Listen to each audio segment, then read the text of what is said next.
लघुचाप प्रभाव में 26 जाए राज्य में प्रबल वर्षा संभावना। गत किछि दिन धरी अनेक जिल्लारे लगाण वर्षा होइथिबा बेले आगामी किछि दिन मध्य एही स्थिति जारी रहिबो बोली पाणीपाग विभाग कहिछि।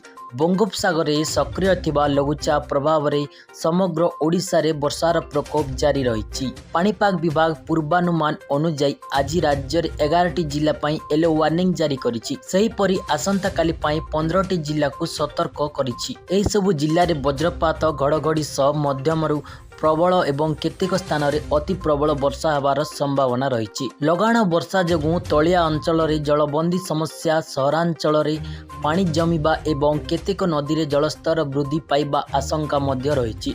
पाणीपाग विभाग आकलन करिछि जे सुंदरगढ़, झारसुगुड़ा, संबलपुर, केउझर, मयूरभंज स्थाने स्थाने प्रबल वर्षा होई पारे। मत्स्यजीवी माननकु समुद्र भीतर न जिबाकू परामर्श दिया जायतिबा बेले लोकमाननकु वज्रपात समय सुरक्षित स्थान रे रहिबाकू कुहा जायछि।